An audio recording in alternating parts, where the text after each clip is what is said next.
So in this video, we are going to discuss credit rating and IPO grading. That's lesson number 3 from the module. और इससे आपको जैसा question देखने को मिलता है, बेसिकली एक कमेंट वाला क्वेश्चन आपको एग्जाम में फॉर श्योर मिल सकता है और कई बार पास एग्जाम पेपर में पूछा भी गया है, like what is credit rating, or credit rating establishes a link between risk and return, or credit rating is useful to the investors and issuers comment. या फिर ऐसा क्वेश्चन मिलेगा, credit rating not only play a significant role in investor protection but also helps the industry as a whole. या फिर credit rating provides an assurance. So कुछ इस तरीके का कमेंट वाला क्वेश्चन आपको मिलेगा. उस कमेंट वाले क्वेश्चन को आंसर करने के लिए एक तो यहाँ से आप पॉइंट बहुत अच्छे से इसको पिकअप कर सकते हो, that what is credit rating. Basically ये क्या होता है, हम एनालिसिस करते हैं और कंपनी को पूरी तरह से असेस करते हैं कि उनका फाइनेंशियल पोजीशन किस तरीके से है. So that's it provides a link between the risk and return. क्योंकि कोई भी इन्वेस्टर अगर किसी कंपनी के सिक्योरिटी के अंदर इन्वेस्ट करेगा तो क्रेडिट रेटिंग से उसको पता चल सकता है कि ये कितना रिस्की है और इस पर किस तरह का रिटर्न आपको एक्सपेक्ट करना चाहिए. So it's a symbolic indication and it's a current opinion. Now why it is called as a current opinion, क्योंकि ये फ्यूचर को प्रेडिक्ट नहीं करता, ये आज के पोजीशन के हिसाब से आपको बताएगा that what is the current scenario. आज की डेट में कंपनी की क्या औकात है, लिटरल सेंस में अगर मैं आपको बताऊं. So the financial position and the credit worthiness of the company as on today. It is not a future prediction, it is not a assurity कि कोई क्रेडिट रेटिंग अच्छा है तो डेफिनेटली आपको उतना अच्छा सिक्योरिटी मिलेगा. So that's how it is there. Then credit rating के अंदर अगर आप चेक करो, so this is there, it establishes a link between the risk and return. Correct. An investor और any other interested person uses the credit rating to assess the risk level and the offered rate of return with his expected rate of return. So हमने हमेशा एक term सुना होगा, higher the risk higher the return. Well, the scenario actually is, or the statement actually is, higher the risk higher will be the expected return. So अगर आप एक investor और किसी सिक्योरिटी में इन्वेस्ट करना चाहते हो, वहाँ पर अगर रिस्क ज़्यादा है तो आप कम रिटर्न के लिए वहाँ इन्वेस्ट नहीं करोगे, you would want a higher return. And similarly अगर आप एक ऐसे सिक्योरिटी में इन्वेस्ट कर रहे हो जो कि ज़्यादा रिस्की नहीं है, जैसे गवर्नमेंट सिक्योरिटी हो गए, तो आप कम रिटर्न के लिए भी you will be ready to invest in that. So एक ये क्वेश्चन आपको यहाँ पे देखने को मिल सकता है. अब यहाँ पर आता है credit rating, financial instrument rating, तो bond, equity, short term instruments. Then customer rating भी होता है, sovereign rating, this is like government, and borrowing ratings. तो ये सारे रहते हैं. पर्पस वाला पार्ट एक बार आप यहाँ पे पढ़ लेना कि यहाँ पर क्या रहता है, बिकॉज अब ये एक क्वेश्चन अगेन कमेंट के अंदर आपको ये हेल्प करेगा that credit rating does not bound the investor to decide whether to hold और सेल द इंस्ट्रूमेंट.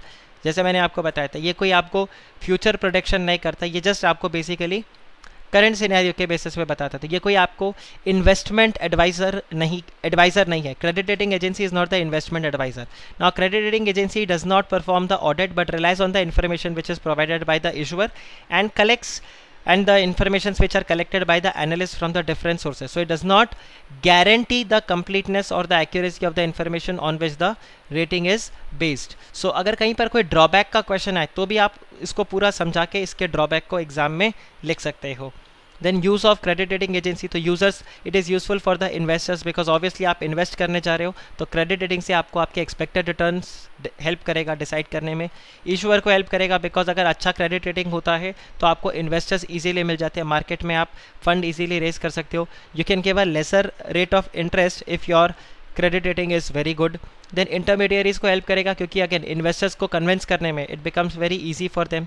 रेगुलेटर को हेल्प करता है बिकॉज रेगुलेटर उसके बेसिस पे, इस क्रेडिट रेटिंग के बेसिस पे डिसाइड करता है कि वेदर आपको इशू करने दिया जाना चाहिए कि नहीं दिया जाना चाहिए. सो ये सारे पॉइंट्स इसके अंदर आपको मिलेंगे. देन फर्दर अगर आप चेक करो तो रेटिंग के लिए एक ये वाला क्वेश्चन है, कभी वैसे पूछा नहीं गया बट आप ध्यान रख लेना, अगर आपको कोई मिल जाए रेटिंग मेथोडोलॉजी के ऊपर तो आप सिंपल से कुछ कुछ पॉइंट्स देखो.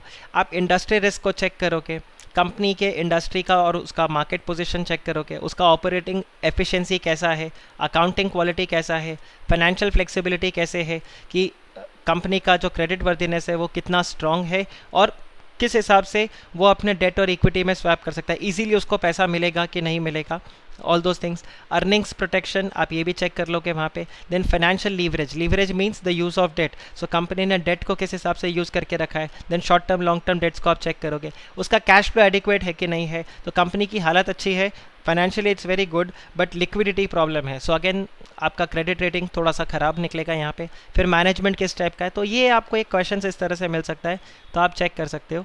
ये हेडिंग्स आप देख लेना बस खाली। फाइनेंशियल सर्विस कंपनी अगर है तो उसका कैपिटल एडिक्वेसी कैसा है, उसके एसेट क्वालिटीज़ कैसे है, कहीं बहुत ज़्यादा नॉन परफॉर्मिंग एसेट्स तो नहीं है, मैनेजमेंट किस टाइप का है, अर्निंग्स कैसा है, लिक्विडिटी किस तरह से रहेगा, and what type of internal controls are there. So these questions are there which is heading अगर आप याद रखो तो कुछ बेसिक पॉइंट्स आपको मिल जाएंगे, on the basis of which you can write your answer. Then further आप रेटिंग का प्रोसेस देखो तो इशूअर कंपनी जो है वो क्या करेगा, क्रेडिट रेटिंग एजेंसी को अपॉइंट करेगा या उसको अप्रोच करेगा, रिक्वेस्ट करेगा रेटिंग के लिए, फिर एक अग्रीमेंट साइन हो जाएगा, फिर क्रेडिट रेटिंग एजेंसी जो है वो अपने टीम को भेजेगा, उसका एनालिस्ट टीम जाके इन्फॉर्मेशन गैदर करेगा, it will interact with the management, और ये सारे इन्फॉर्मेशंस को वो गैदर करने के बाद में इनकी जो कमेटी है वो एक प्रॉपर जो एनालिसिस होगा, एनालिसिस के बाद में आपको रेटिंग दिया जाएगा। अब ये जो रेटिंग है this will be communicated to the issuer. अगर इशूअर उस रेटिंग को एक्सेप्ट कर लेता है तो उसको आप अपने क्रेडिट रेटिंग एजेंसी अपने वेबसाइट के ऊपर डाल देगा। अगर और इनफैक्ट ध्यान रखना आईपीओ के अंदर तो क्रेडिट रेटिंग आपने अगर 3 एजेंसी से करवाया, 3 में से 2 ने आपको अच्छा रेटिंग दिया और 1 ने ख़राब दिया, तो आप ऐसा नहीं कर सकते कि ये वो तीसरे वाले जिसने आपको ख़राब रेटिंग दिया आप उसको लिस्ट नहीं करो, आपको उसको भी पब्लिश करना पड़ेगा। So whatever credit rating you have obtained you will have to put it on your website, ये रहेगा। then you have this SEBI credit rating regulation which is there।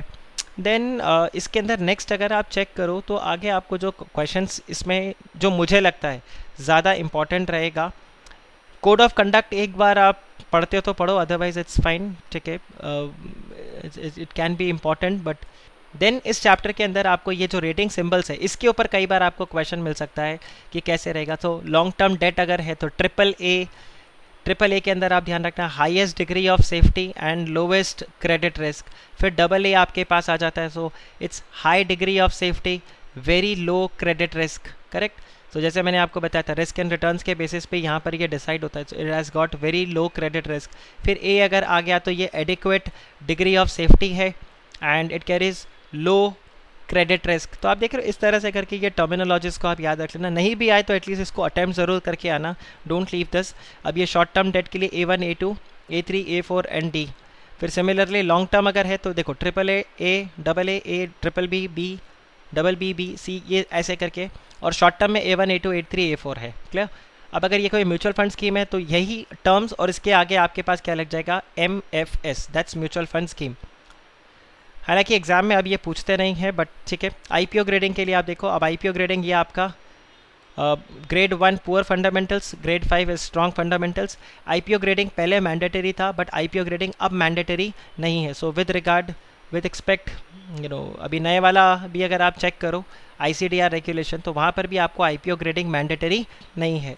तो जैसा कि आप देख सकते हो आईसीडीआर 2018 के अंदर यहाँ पर भी लिखा हुआ है that issuer may obtain grading for its initial public offer from one or more credit rating agency registered with the board। so IPO grading is again not mandatory। so ये एक आपका पार्ट है।